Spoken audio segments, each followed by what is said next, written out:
महाकुंभ में देश विदेश से श्रद्धालु पहुंच रहे हैं, आस्था की डुबकी लगा रहे हैं। तो वहीं इसी बीच एक्यूप्रेशर शोध प्रशिक्षण एवं उपचार संस्थान ने महाकुंभ में आ रहे लोगों के मुफ्त इलाज के लिए 30 जगहों पर कैंप लगाया। इन कैंप में 2 से ज्यादा चिकित्सकों की टीम रोजाना 6 से 7 हजार श्रद्धालुओं का एक्यूप्रेशर तकनीक से मुफ्त इलाज कर रही है। मुफ्त इलाज के साथ ही श्रद्धालुओं को फिट रहने और एक्यूप्रेशर के जरिए खुद का बचाव और इलाज करने के टिप्स भी दिए जा रहे हैं।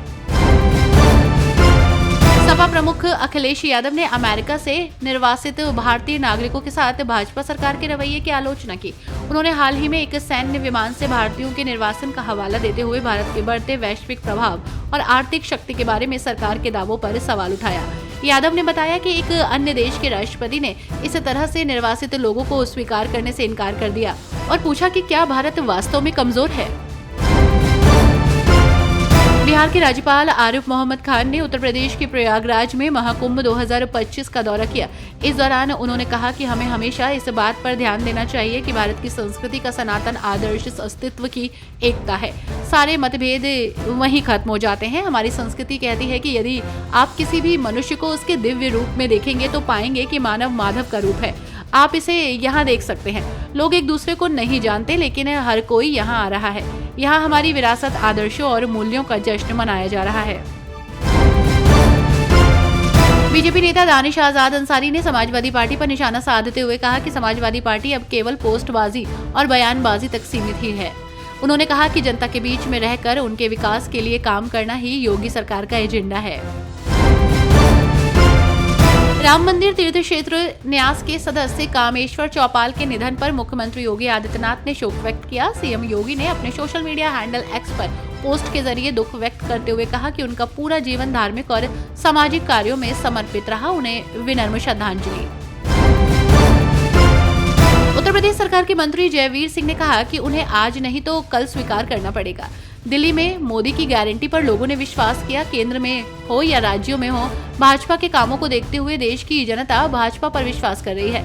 कल दिल्ली विधानसभा चुनाव का फैसला भ्रष्टाचार के खिलाफ आएगा और भाजपा के पक्ष में आएगा। महाकुंभ में श्रद्धालुओं के पहुंचने के लिए अब गोवा से भी सीधी ट्रेन चलेगी। कोंकण रेलवे कॉर्पोरेशन लिमिटेड के सहयोग से ट्रेन को संचालित किया गया है। ये विशेष ट्रेन महाकुंभ 2025 के लिए तीर्थयात्रियों की यात्रा को सुगम बनाने के लिए निर्धारित 3 ट्रेनों में से पहली है। बाकी 2 ट्रेनों को 13 फरवरी और 21 फरवरी को रवाना किया जाएगा। उत्तर प्रदेश राज्य सड़क परिवहन निगम के प्रधान प्रबंधक और जनसंपर्क अधिकारी अजीत सिंह 31 जनवरी को सेवानिवृत्त हो गए थे। इसके बाद से परिवहन निगम के प्रवक्ता का पद रिक्त था। शुक्रवार को उत्तर प्रदेश राज्य सड़क परिवहन निगम के प्रबंध निदेशक मासूम अली सरवर ने मुख्यालय पर तैनात क्षेत्रीय प्रबंधक प्रभारी प्रधान प्रबंधक अमरनाथ सहाय को परिवहन निगम का नया जनसंपर्क अधिकारी नियुक्त कर दिया। वे उच्च प्रबंधन की तरफ से समय समय पर सौंपे गए अन्य कार्य भी संभालेंगे। प्रधान प्रबंधक प्राविधिक RBL शर्मा को उनका लिंक अधिकारी बनाया गया है। नई आबकारी नीति में देशी शराब के दाम में 5 रुपए की बढ़ोतरी की गई है। देशी शराब की 200 ml की बोतल में अप्रैल माह से 5 रुपए अतिरिक्त चुकाने होंगे। साथ ही आबकारी विभाग ने देशी शराब बनाने वाली डिस्टिलरी, थोक कारोबारी और फुटकर कारोबारियों की मार्जिन बढ़ा दी है।